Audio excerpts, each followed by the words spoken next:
nasihat saya kepada saudara saya Dr. Haris ni, ya. Kalau betul nak berbicara tentang agama, pastikan anda mempunyai asas yang kukuh.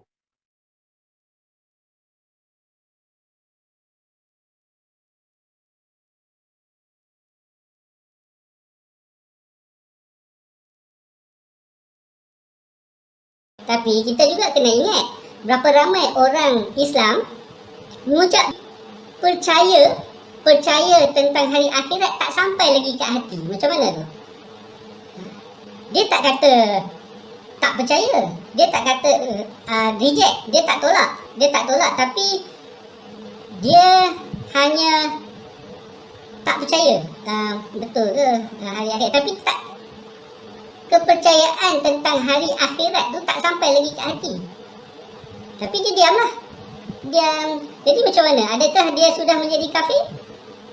Dia tidak menolak. Ingat kafir denial. Maksud dia orang yang mengatakan tak ada hari akhirat ni. Itu menolak. Tak ada. Mengarut kamu ni. Reject. Itu kafir lah. Tapi dia hanya tak percaya. Tak percaya lagi. Sebab seperti yang orang yang baru memeluk Islam, belum sampai ke dalam hati dia kepercayaan tentang hari akhirat. Jadi adakah dia kafir? Sebab beriman ni percaya di dalam hati. Kita beriman, kita dapat merasai di dalam hati bahawa semua rukun-rukun iman tu kita dapat rasa dalam hati. Jadi bagi orang yang tak rasa, bila kita kata ada kehidupan selepas mati, bahawa kita akan dinilai kan, mereka ni Islam. Sejak lahir dia Islam. Jadi bila lahir dah Islam, bila membesar, kepercayaan tu tak masuk dekat dalam hati. Adakah mereka semua dari kecil sebab kepercayaan tak masuk dalam hati tentang hari akhirat mereka ni kafir? Sudut pandangan saya pula adalah unbelievers tidak boleh dijadikan sebagai kafir sebab orang tu belum percaya. Dia Islam macam saya sebut tadi daripada kecil, dan dia belum ada kepercayaan tentang hari akhirat di dalam hati dia. Maksudnya dia belum beriman. Dia tidak beriman. Tapi dia belum kafir. Dia tak kafir sebab dia tidak reject, dia tidak denial, dia tidak tolak. Dia cuma tidak beriman, tidak merasai di dalam hati dia tentang hari akhirat. Jadi macam mana anda nak mengatakan orang yang tidak percaya itu kafir? Kepercayaan di dalam hati, bukan di mulut. Jadi saya tidak memudah-mudah untuk mengkafirkan sebab dia tidak percaya hari akhirat. Di dalam hati dia kafir. Tak boleh. Melainkan dia terus kata tak ada, dia tolak, dia reject. Okay. Tapi of course lah, jadi jika Ustaz Suhili tidak boleh menerima ni, jadi itulah titik perbezaan kita. Titik perbezaan kita. Sebab Ustaz Suhili mengatakan apabila orang tu tidak percaya, dia terus jadi kafir. Saya pula berpegangan bahawa kepercayaan itu di dalam hati. Seseorang yang belum percaya di dalam hati dia, kita tidak boleh mengkafirkan dia. Jadi Ustaz Suhili nak memudahkan mengkafirkan orang tu supaya apabila boleh dapat maksud kafir itu sebagai unbelievers, boleh letak di dalam teks tu dan boleh mensesatkan pula Syekh Nazim. Nampak tak?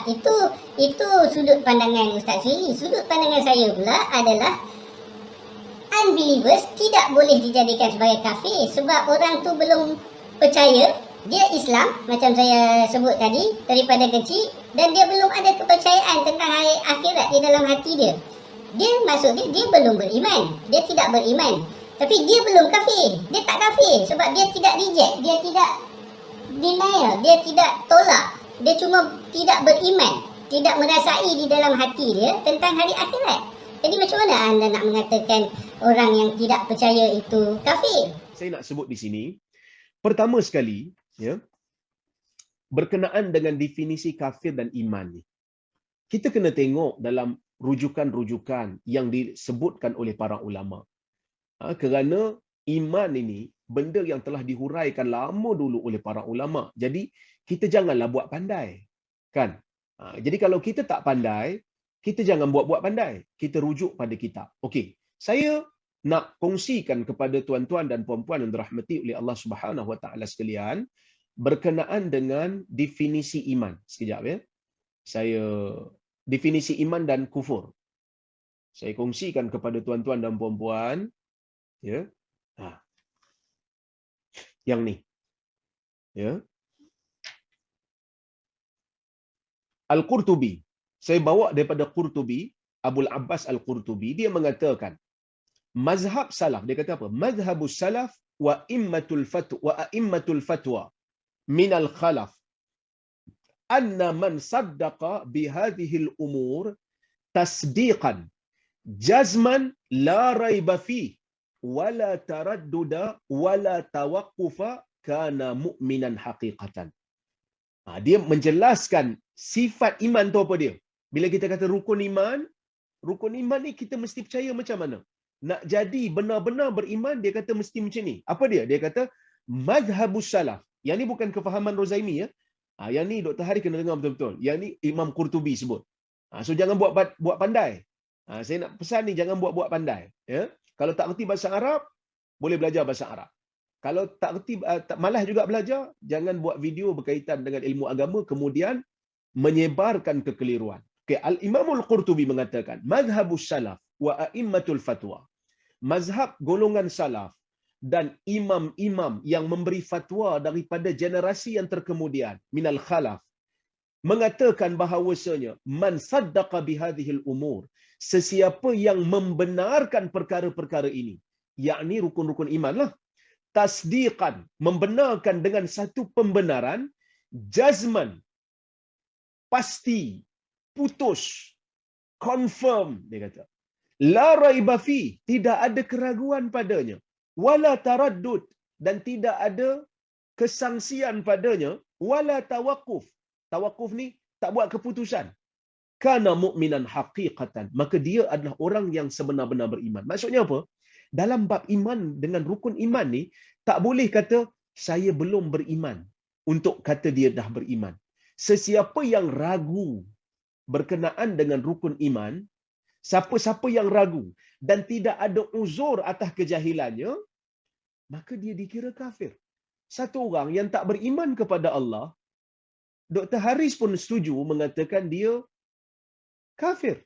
Sesiapa yang tak beriman kepada Nabi, Dr. Haris pun setuju, kafir. Jadi bila dibezakan, tolak baru jadi kafir, tak percaya tak jadi kafir, saya pun jadi keliru dalam bab ni. Apa perbezaannya? Tak ada beza. Satu orang yang tak percaya, bermakna dia menolak untuk percaya. Tolaklah tu. Jadi saya pun tak faham. Duk main-main perkataan, duk pusing-pusing, peningkan orang. Jadi ini benda yang bahaya. Kita kena nyatakan dengan tegas. Matematik akidah. Saya tahu Dr. Haris merupakan engineer. Kan dia, saya tak pasti dia kerja di mana, tapi mungkin CEO pada syarikat. Jadi saya sangsi kefahaman dia ni. Takut-takut jenis susah nak faham juga ni. Tapi tak apalah. Cuma saya nak bagi tahu kepada tuan-tuan dan puan-puan rahmati Allah sekalian, matematik engineering dengan matematik akidah ni lain. Rukun iman 5 ataupun 6 tolak 1 kosong. Kita tak percaya je pada salah satu rukun iman, maka kita dikira telah menjadi kafir. Kalau tidak ada uzur. Kalau ada uzur, lain cerita. Nanti saya akan bincang sikit panjang berkenaan dengan uzur ni. Saya akan bincang panjang. Tapi kalau tidak ada uzur, satu orang telah sampai kepada dia hujah. Dia dah baca ayat Quran, dia dah baca hadis Nabi SAW berkenaan dengan kewajipan beriman dengan rukun iman, tapi dia memilih untuk tidak percaya kepada salah satu rukun iman, maka dia menjadi kafir. Kerana menurut Al-Imam Qurtubi, iman yang sebenar, dia tidak boleh ada keraguan. Dia tidak boleh ada unsur tak percaya kepada mana-mana. Bahkan yang menjadikan orang Yahudi itu kafir sebenarnya adalah mereka tidak percaya kepada sebahagian nabi-nabi yang Allah Taala utuskan. Mereka tak percaya kepada Nabi Muhammad sallallahu alaihi wasallam. Mereka juga tidak menerima kenabian Nabi Isa alaihi salam. Kan mereka tak menerima.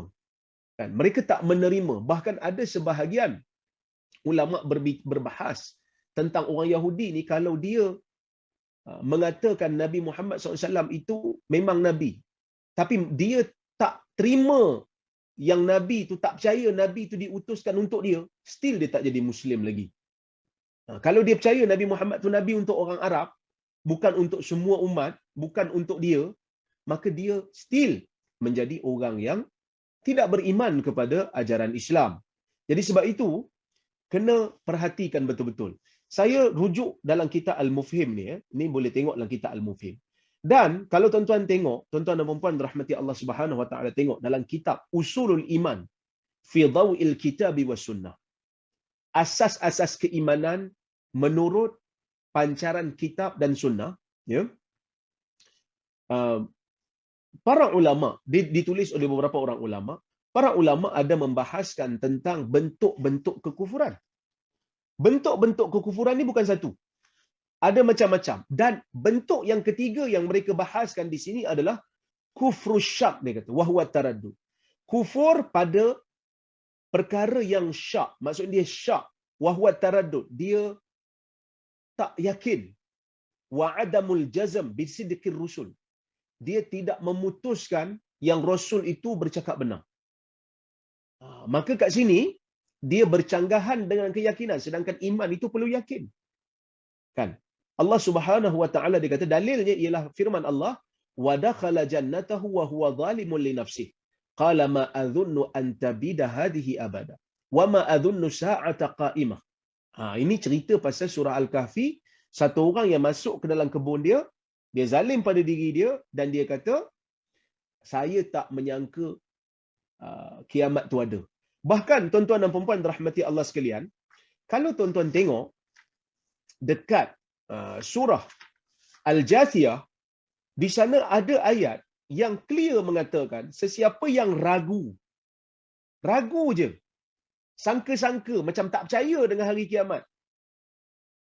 Walaupun Dr. Haris kata tak percaya tu tak semesti tolak, tapi tak percaya saja, tak yakin saja, tak sampai ke hati kebenarannya, tanpa uzur, dia dikira sebagai sifat orang kafir. Tengok dalam surah Al-Jathiyah, Allah Subhanahu Wa Taala menyebutkan. Sekejap saya bacakan ayat. Kalau tuan-tuan tengok dalam surah Jathiyah ayat 32. Allah Subhanahu Wa Taala kata, wa idza qila inna wa'dallahi haqq wa was-sa'atu la raiba fiha qultum ma nadri mas-sa'ah in nadhunnu illa dhanna wa ma nahnu bimustayqinin. Ini surah Jathiyah ayat 32. Allah Taala kata, dan apabila dikatakan kepada kamu semua, yakni orang yang tak berimanlah, sesungguhnya janji Allah adalah benar dan hari kiamat itu tidak ada sebarang keraguan tentang kedatangannya. Kamu berkata, kami tidak mengetahui apa hari kiamat tu, kami tak tahu apa dia. Kami, kalau ikut kat sini, dia tak tolak. Dia tak kata mengarut, dia kata kami tak tahu. Lepas tu dia kata, kami hanya mengira sebagai satu sangkaan. Kami sangka-sangka saja dan kami taklah yakin sangat. Kami tak yakin pun dengan hari kiamat. Maksudnya tak yakin, tak masuk ke hati, telah menjadi ciri-ciri orang kafir. Tuan-tuan dan puan-puan rahmati Allah sekalian, sebab itu apa yang disebutkan oleh Dr. Haris ni sebenarnya sangat bahaya. Apa yang bahaya? Mengatakan sesuatu yang jelas kekufurannya sebagai sesuatu yang tidak kufur. Jadi sebab itu saya buat video ni. Saya nak jawab ni sebenarnya. Sebab kekeliruan dia yang pertama adalah mula-mula pada minit ke-9, 15 saat, dia seolah-olah, ini penilaian saya, analisis saya. Tuan-tuan boleh tengok. Nanti saya akan letakkan link video penuh di bahagian komen live ini. Tuan-tuan boleh tengok. Tuan-tuan boleh nilai. Pada permulaan dia kata tak percaya sama macam tolak. Kemudian dia kata tak percaya tak semestinya tolak.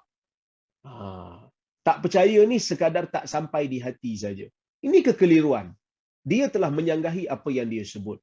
Kemudian bila dia kata kufur itu hanya reject ataupun denial.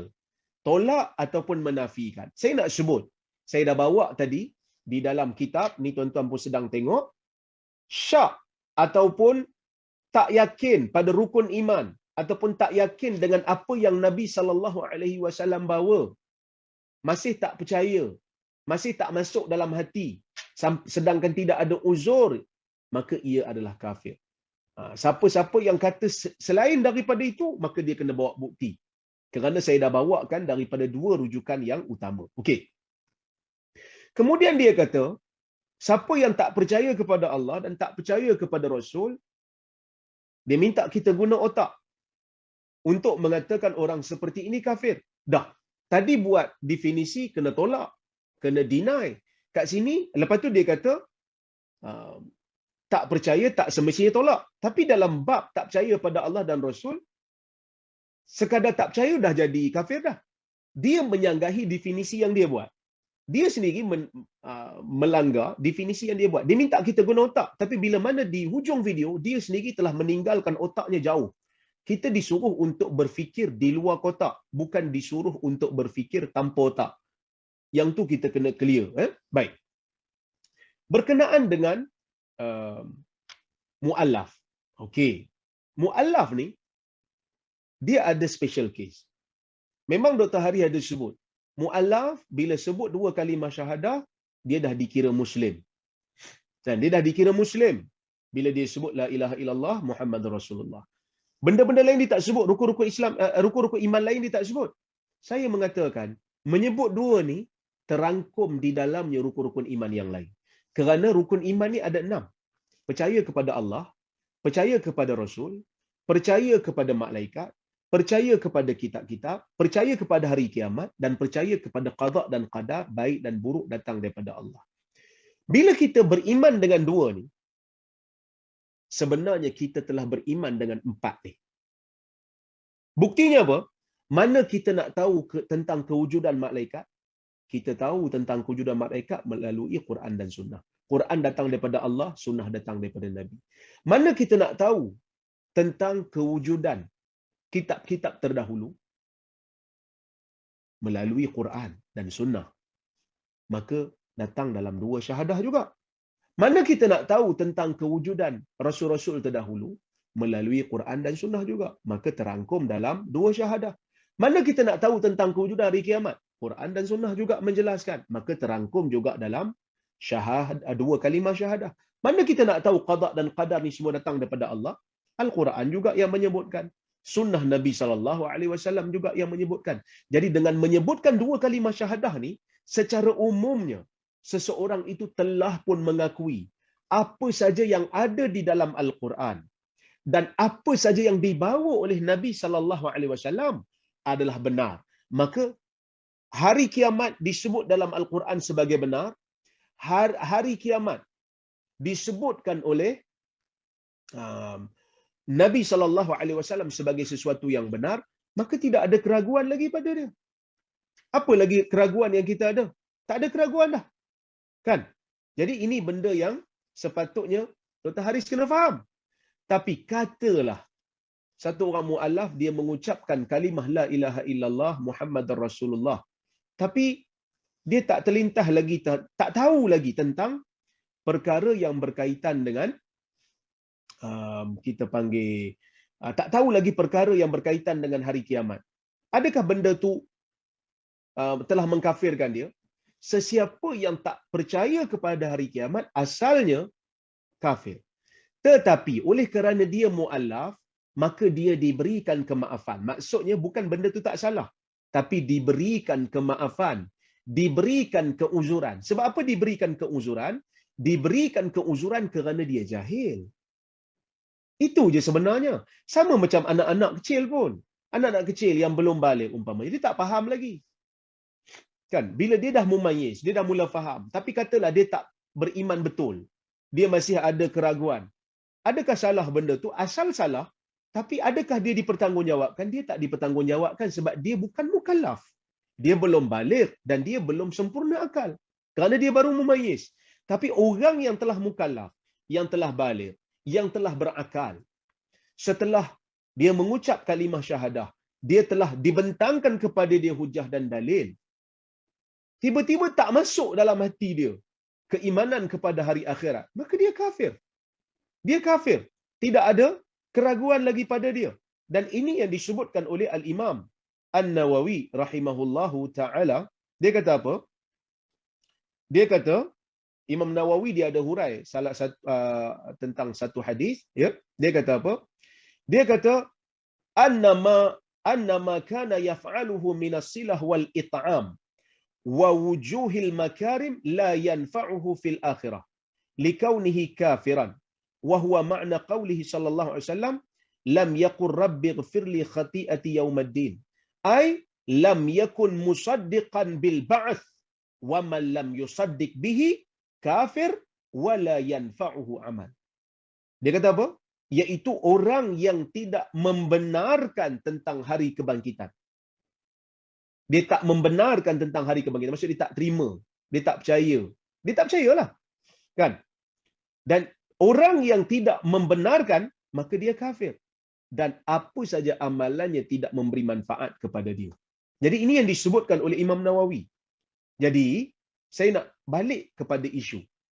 Kalau ada orang kata, Ustaz, kita ni bukannya beriman sangat. Kan? Kita ni bukannya beriman sangat.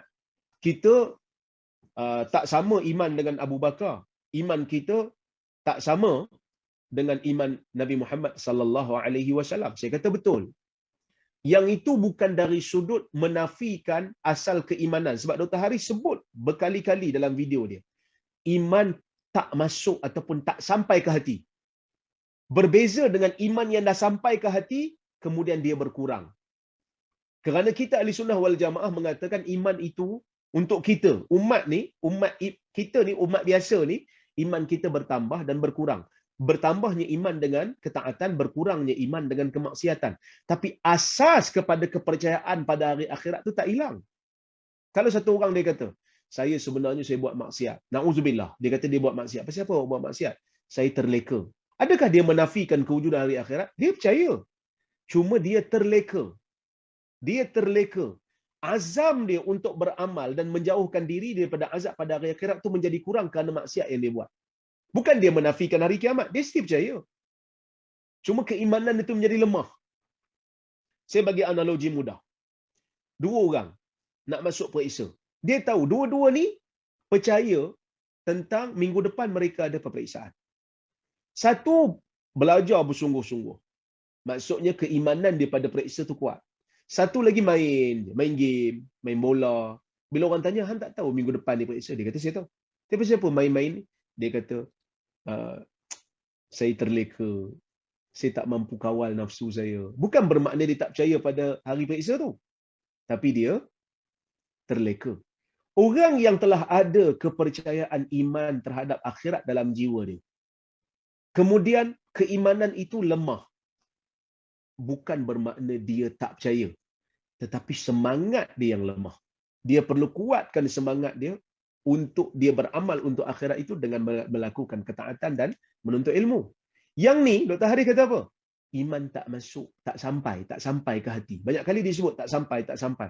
Bila iman tak masuk dan tak sampai ke hati tanpa ada uzur, sedangkan dia tahu itu adalah kewajipan, maka dia kafir. Ya, maka dia kafir. Jadi sebab itu tuan-tuan dan puan-puan dirahmati Allah Subhanahu wa taala sekalian, benda ni kita kena hati-hati. Ya, jangan terlalu seronok nak memberikan fatwa, pandangan, sedangkan pandangan itu adalah pandangan yang batil. Bagi saya ini adalah pandangan yang batil yang cuba disebarkan.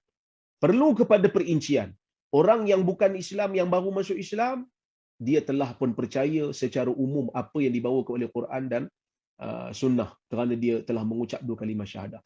Kalau dia jahil betul pun, dia ada kemaafan kerana dia jahil. Dimaafkan. Bukan tak salah, tapi dimaafkan. Anak-anak kecil yang belum balik, dimaafkan juga.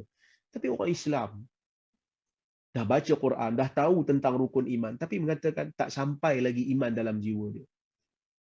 Tak sampai lagi keimanan kepada akhirat. Maka dia kafir. Kerana iman mesti sesuatu yang putus dan pasti. Ya, mungkin ada yang nak gunakan ayat Quran dalam surah Al-Hujurat yang mana Allah Subhanahu wa taala kata qalatil a'rab amanna qul lam tu'minu walakin qulu aslamna. Ayat ni biasa digunakan. Mungkin ada yang nak gunakan ayat ni juga. Dia kata apa? Orang-orang Badui, orang-orang Arab pedalaman itu telah mengatakan kami telah beriman. Katakan wahai Muhammad, kamu semua belum beriman. Tapi katalah kamu baru masuk Islam. Ya? Dan Islam dan iman belum masuk lagi dalam jiwa kamu. Saya katakan, ayat ni memang ada, kita beriman dengannya. Tapi ayat ni ulama ada dua pandangan secara umumnya. Sekadar kajian saya ada dua pandangan. Pandangan pertama, seperti mana yang disebutkan oleh Al-Imamul Qurtubi dan juga Al-Imamul Baghawi. Mereka mengatakan ayat ni turun kepada satu golongan yang menzahirkan mereka Islam sedangkan mereka tak Islam pun. Mereka menzahirkan mereka Islam hanya secara zahir sedangkan dalaman mereka tidak beriman. Jadi bila mereka mengaku mereka Islam, maka kita hukumkanlah mereka itu secara zahirnya Islam walaupun batinnya itu kufur, seperti mana Nabi SAW berinteraksi dengan orang munafik. Kerana kita tak tahu apa yang ada di dalam jiwa manusia. Allah Ta'ala tak suruh kita untuk semak kerana kita tak ada kemampuan pun nak semak. Orang mengaku depan kita dia Muslim, maka dia Muslim. Kita tak disuruh untuk nilai apa yang ghaib daripada kita. Itu yang pertama. Yang kedua, ini adalah golongan yang baru masuk Islam. Yang tadi saya sebut tadi. Kan? Dia baru masuk Islam, maka dimaafkan. Kan? Bahkan Al-Imam At-Tabari mengatakan Allah Ta'ala berikan ayat kepada golongan yang baru masuk Islam yang masih lagi mereka belum beramal untuk memantapkan keimanan mereka. Mereka hanya menyebut di lidah sahaja. Saya bacakan kalam At-Tabari. Dia kata apa? Sekejap. Dia kata wa aulal aqwal bisawab. Pandangan yang paling tepat ialah dalam mentafsirkan ayat ni ialah kalam Zuhri. Dia kata tafsiran Zuhri iaitu sesungguhnya Allah Subhanahu wa taala menyebutkan kepada orang-orang Badui ini yang masuk ke dalam Islam ni hanya dengan kata-kata sedangkan mereka masih lagi belum membuktikan kata-kata mereka itu dengan amalan mereka. Jadi maksudnya mereka masih belum memantapkan lagi iman mereka. Sama macam yang saya sebut tadi, orang yang baru masuk Islam diberikan keuzuran kalau mereka ada kejahilan terhadap perkara-perkara yang berkaitan dengan asas iman. Iman mereka masih lemah. Okey? Baik. Jadi tuan-tuan dan puan-puan yang dirahmati oleh Allah Subhanahu wa taala sekalian, mungkin ada yang kata pada saya, tak payah layanlah doktor, benda ni benda yang siapa-siapa je mungkin dia nak glamour. Bagi saya, wallahu alam, saya tak tahu niat dia apa. Tapi kita semua bertanggungjawab di atas agama kita. Saya nak nasihatkan kita semua, diri saya sendiri dan kita semua, agar kita bertanggungjawab terhadap apa yang kita sebarkan. Mungkin kita rasa hari ini apa yang kita sebarkan ringan. Mungkin hari ini apa yang kita rasa apa yang kita sebarkan benda yang tak salah.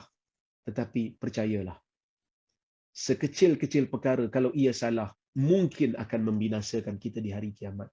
Jadi sebab itu nasihat saya kepada saudara saya Dr. Haris ni, ya, kalau betul nak berbicara tentang agama, pastikan anda mempunyai asas yang kukuh. Ya, sebab man takallama fi ghairi fannihi ata bil ajaib. Sesiapa yang bercakap bukan dalam bidang dia, maka dia akan membawa keajaiban yang banyak. Banyak keajaiban yang dia bawa yang kadang-kadang kita pun pelik. Itu yang pertama. Yang kedua, kadang-kadang mungkin kita rasa, bukan saya tak kata pada Dr. Haris, mungkin pada orang-orang lain, mungkin dia rasa, oh, glamour lah bila buat macam ni, kan? Saya merasakan, biarlah kalau kita nak glamour pun, kita glamour dengan benda yang betul. Jangan glamour dengan benda yang batil. Dan ya, kita kena pastikan dalam bab ya, menyebarkan sesuatu kekeliruan ini ataupun kebatilan ini, ia bukan satu benda yang mudah untuk kita tarik balik. Jadi sebab itu, saya sendiri tak faham sebenarnya apa yang dimaksudkan dengan tak percaya dengan menolak. Sama je bagi saya dalam bab iman, siapa yang tak percaya, maka dia menolaklah. Kerana Nabi SAW itu membawa khabar, membawa Quran daripada Allah, menceritakan tentang hari akhirat. Dalam hadis pun Nabi SAW mewajibkan kita beriman dengan hari akhirat. Tiba-tiba kita kata, saya tak percaya. Tapi saya bukan menolak. Maksudnya awak sebenarnya menolak. Awak menolak arahan Nabi. Awak menolak untuk taat kepada Nabi SAW. Jadi awak berada dalam keadaan yang sangat-sangat bahaya.